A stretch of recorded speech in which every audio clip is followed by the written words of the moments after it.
আমাদেরকে এখন একটা নতুন উদ্দেশ্য নিয়ে, টার্গেট নিয়ে, একটা মিশন নিয়ে আগামীকাল থেকে পথ চলতে হবে। প্রথম গন্তব্যটা কি? আমরা বাংলাদেশকে একটা মদিনা রাষ্ট্র কায়েম করতে চাই। সেটা যদি করতেই হয় তাহলে আমাকে কার আদলে করতে হবে, কার সুন্নতে করতে হবে? নবী মুহাম্মদ সাল্লাল্লাহু আলাইহি ওয়াসাল্লামের তরিকায়। এবং তার তরিকার প্রথম কাজটাই হচ্ছে আগে ইলম শিখতে হবে। কি শিখতে হবে? এই মসজিদগুলোকে কাজে লাগান, মাদ্রাসাগুলোকে কাজে লাগান। এবং 2 নম্বর হচ্ছে ইলম একা একা শেখা যাবে না। ইলম একা একা শেখা যাবে না। 20 বছর তো আপনি একা পড়াশোনা করেন নাই। প্রতিষ্ঠান ছিল, ওস্তাদ ছিল, তাই না? টিচার ছিল, আপনার একাডেমিক কারিকুলাম ছিল। ঠিক ওইরকমই দিনের ইলমও একা একা শেখা যাবে না, ওস্তাদ লাগবে। এবং আলহামদুলিল্লাহ আমাদের বাংলাদেশে ওস্তাদের অভাব নাই। আলহামদুলিল্লাহ প্রত্যেক জেলায় জেলায়, উপজেলায়, সব জায়গাতেই মুহাক্কিক বরেণ্য আলেমগণ আছেন।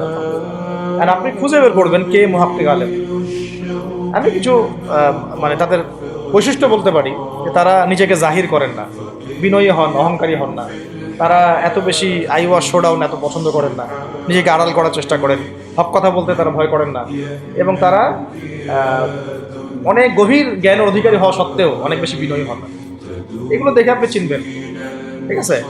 আমাদের সালাফরা তো বলতেন যে মুহাক্কিক মানুষকে পাবেন 2 জায়গায়, এক হচ্ছে মাটির তলে, একটা হচ্ছে জেলখানায়। ঠিক আছে? তো যাই হোক, এখন অনেক বরেণ্য উলামায়ে কেরাম আমাদের সমাজে আছেন। তাদের যে কারোর সাথে অন্তত একজনের সাথে নিসবত রাখেন, অন্তত একজনের সাথে নিসবত রাখেন। ঠিক আছে? তো এটা আমাদের সৌভাগ্য আলহামদুলিল্লাহ যে বাংলাদেশে বহু মাদ্রাসা, বহু কওমি মাদ্রাসা, আলিয়া মাদ্রাসা, অনেক ধরনের মাদ্রাসা আছে। কিছু সংকীর্ণতা বা কিছু সমস্যা আমাদের মধ্যে থাকতে পারে, এটা যে কোনো জায়গায় থাকতে পারে, কিন্তু আলহামদুলিল্লাহ এই খেদমতটুকু আছে বলেই এখন পর্যন্ত দ্বীন ইসলামকে তারা মিটাইতে পারে নাই। তো ইলম শিখবো 1 নাম্বার। 2 নাম্বার হচ্ছে ইলম মুহাক্কিক কোন আলেমের সোহবতে শিখবো, একা একা শিখবো না। 3 নাম্বার হচ্ছে যা শিখবো আমলে নিয়ে আসতে হবে। কি বললাম? যা শিখবো আমলে নিয়ে চলে আসতে হবে, ফেলে রাখা যাবে না। আল্লাহ আমাকে তৌফিক দেন, আপনাদের সবাইকে তৌফিক দান করেন। 4 নাম্বার সময় কাজে লাগাইতে হবে। সময় কাজে লাগাইতে হবে, কোনো অবস্থাতেই আর হেলায় ফেলায় সময় নষ্ট করবো না। আমিও করবো না ইনশাল্লাহ, আপনারাও করবেন না ইনশাল্লাহ। 5 নাম্বার হচ্ছে নিজের প্রতিভাকে খুঁজে বের করবেন। সবাইকে আল্লাহ কিছু না কিছু প্রতিভা দিয়েছে, প্রতিভা খুঁজে বের করে ইসলামের জন্য কাজে লাগে। 6 নাম্বার হচ্ছে যাদের রিজিক হালাল তাদের তো আলহামদুলিল্লাহ কোনো সমস্যা নেই। যাদের হারাম রিজিক আজকে ছাড়তে হবে। কোনো সুদের সাথে সম্পৃক্ত থাকা যাবে না, কোনো ঘুষ, কোনো দুর্নীতি, কোনো মাপে কম দেওয়া, কোনো হারামে আমি খাবো না, কোনো হারামের কাছে যাব না। আর উত্তরবঙ্গের বড় বড় ফেতনাগুলোর মধ্যে এই সুদী এনজিওদের ফেতনাও আছে, কাদিয়ানিদের ফেতনাও আছে, তাই না? তারপরে আপনার এই যে ইসাই মুসলিমদের একটা ফেতনা আছে না, একটা ফেতনা আছে। তারপরে এই আপনার বিড়ি ফ্যাক্টরি, তামাক ফ্যাক্টরি, এগুলা ফেতনা আছে হারাম খাবার। আবার নতুন করে ইসকনের ফেতনাও উত্তরবঙ্গে দেখা যাচ্ছে। তো এই ফেতনাগুলোকে চিহ্নিত করে আপনাকে বেঁচে থাকতে হবে এবং রিজিকটাকে হালাল করে ফেলতে হবে।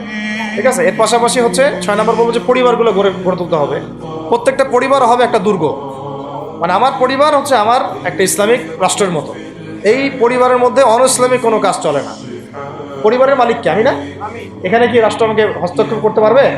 তা আমার পরিবার আমার কন্ট্রোলে চলবে, একদম ইসলামিক অনুশাসন অনুযায়ী চলবে, ডানে বামে নড়তে পারবে না। এভাবে আপনাকে শক্ত থাকতে হবে।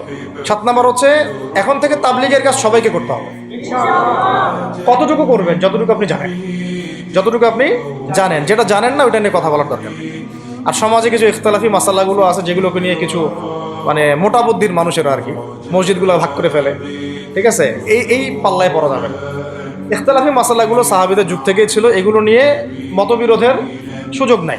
এটা তার কাছে এই মাসালাটা অথেন্টিক মনে হয়, সে আমল করতেছে, করুক। আমার কাছে এই ফিকহের আলোকে এটা বেশি অথেন্টিক মনে হয়, আমি এটা আমল করতেছি। এগুলো নিয়ে কোনো রকমের আর দ্বন্দ্বে যাবেন না।